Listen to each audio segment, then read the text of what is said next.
Assalamualaikum warahmatullahi wabarakatuh. Perkenalkan, saya dengan Pravanga Agustin dan teman saya Mas Ina Duyanto akan menjelaskan tentang strategi promosi. Berikut pokok pembahasannya. 1. Pengertian promosi. 2. Promotion mix. 3. Perilaku konsumen dan strategi promosi. Dan yang terakhir adalah mendesain dan menerapkan strategi promosi. Sebelum kita memahami arti promosi itu sendiri, setidaknya kita harus mengetahui bahwa seorang pemasar melakukan promosi untuk mengkomunikasikan informasi tentang produk mereka dan mempengaruhi konsumen untuk membelinya. Jadi, di sini promosi merupakan upaya memperkenalkan produk dan jasa agar bisa dikenal dan diterima oleh publik.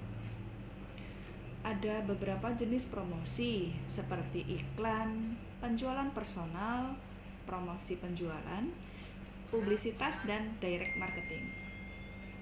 Menurut Standing Room 2002, beliau menjelaskan tujuan promosi ada 4 hal, yaitu memperkenalkan diri, membujuk, memodifikasi, dan membentuk tingkah laku serta mengingatkan kembali tentang produk dan perusahaan yang bersangkutan.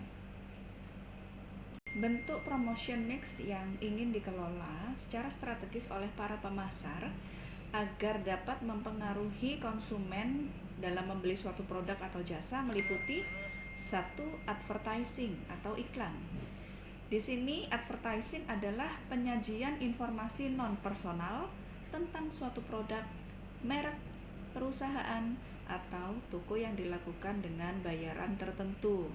Beberapa tujuan periklanan sebagai informatif advertising, persuasif advertising, reminder advertising, dan reinforcement advertising.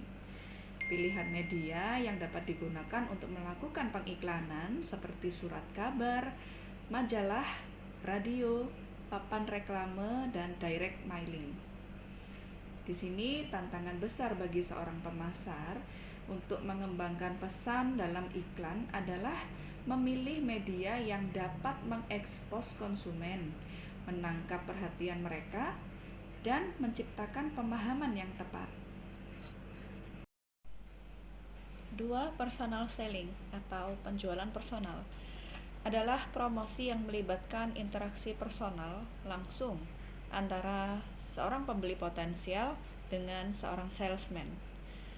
Philip Kotler 1993 menyatakan, tujuan dari personal selling adalah untuk melakukan penjualan dengan menyamakan pilihan pembeli, keyakinan pembeli, dan tindakan pembeli pada tingkat tertentu dalam proses pembelian. Penjual personal mempunyai beberapa sifat atau ciri khas tertentu, seperti tatap muka secara langsung atau secara perseorangan, pemupukan atau cultivation, di mana penjualan perorangan memungkinkan timbulnya berbagai macam hubungan yang erat, seperti seorang wiraniaga yang efektif. Biasanya dia akan mengingat-ingat minat dari konsumennya tersebut jika mereka menghendaki hubungan yang langgeng. Jadi di sini wiraniaganya dituntut harus proaktif dan mengetahui betul minat konsumennya. Berikut adalah contoh promosi dan promotion mix dari kutipan iklan Indomie yang menampilkan merek rasa terbaru. Baru, Indomie Ramen Series. Rasanya otentik Jepang. Ada Indomie Tori Miso, paduan kuah kental gurih dan aromanya bikin nagih. Kita akan memasuki tentang perspektif komunikasi, di mana semua promosi diterima konsumen sebagai informasi dan pesan yang ada di lingkungan sekitarnya, dan pengaruh informasi promosi terhadap perilaku konsumen sebagai tujuan dari proses komunikasi promosi itu sendiri, yaitu 1. Konsumen harus memiliki needs yaitu kebutuhan. Terus konsumen harus sadar merek dan konsumen harus memiliki keinginan untuk membeli merek tertentu. Jadi dalam promosi kita tidak hanya sekedar berkomunikasi ataupun menyampaikan informasi, melainkan kita berharap, kita menginginkan komunikasi yang mampu menciptakan suasana atau keadaan di mana para pelanggan bersedia memilih dan memiliki produk tersebut. Dengan demikian, promosi yang akan dilakukan haruslah selalu berdasar atas perilaku konsumen itu sendiri dalam membeli produk atau jasa, sehingga tujuan yang diharapkan tercapai. Terkait lingkungan promosi, lingkungan sendiri merupakan salah satu unsur penting dalam sebuah proses pemasaran. Faktor yang sangat berpengaruh untuk memaksimalkan suatu aktivitas.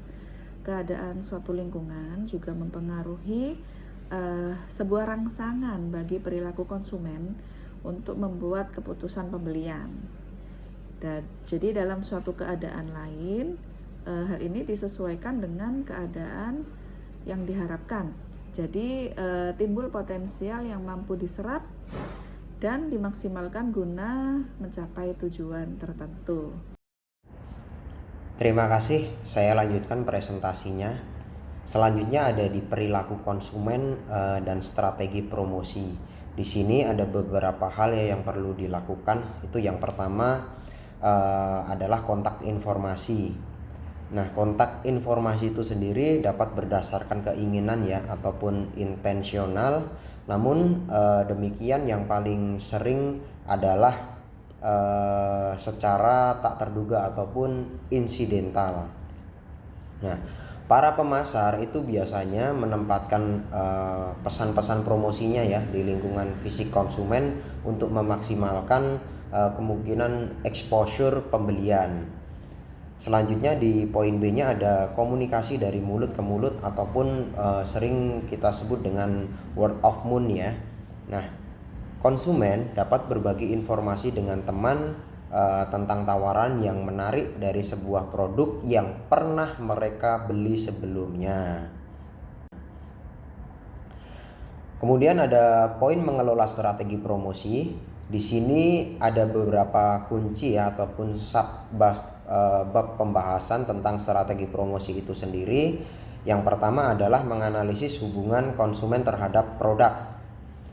Hal ini dibutuhkan untuk mengidentifikasi pasar ya, tujuan yang tepat pada suatu produk itu sendiri. Kemudian pemasar harus mengidentifikasi kebutuhan, tujuan dan nilai tingkat pengetahuan produk, merek dan keterlibatan serta perilaku konsumen pada saat ini. Selanjutnya adalah promosi dapat mempengaruhi efektif kognisi dan perilaku konsumen. Nah, di sini promosinya itu sendiri adalah strategi yang dapat didesain untuk memenuhi satu atau lebih tujuan-tujuan. Nah, tujuannya apa sih? Yang pertama adalah untuk mempengaruhi perilaku, yang kedua adalah untuk membujuk, yang ketiga adalah untuk mentransformasi tanggapan afeksi, yang keempat adalah untuk mengingatkan, dan yang poin terakhir adalah untuk memberi informasi. Materi pembahasan kita selanjutnya adalah mendesain dan menerapkan strategi promosi. Di sini ada sekitar 7 subbab pembahasan yang akan kita breakdownkan satu persatu. Poin A adalah mendesain strategi promosi. Desain dari strategi promosi yang efektif harus peka pada hubungan konsumen ataupun produk yang ada di berbagai segmen pasar yang berbeda. Kemudian untuk yang di poin B, mengembangkan strategi periklanan. Langkah pertama dalam menciptakan strategi periklanan adalah memahami hubungan konsumen sampai produk dengan mengukur rantai akhir konsumen untuk suatu kategori produk atau bentuk produk itu sendiri. Poin C adalah mengembangkan strategi penjualan personal. Di sini proses pengembangan sebuah strategi penjualan personal disebut model ISTEA ya. ISTEA.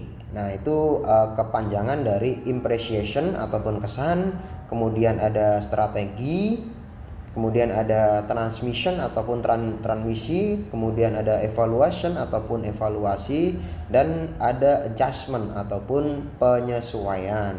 Poin D-nya adalah mengevaluasi dampak dari sistem promosi itu sendiri.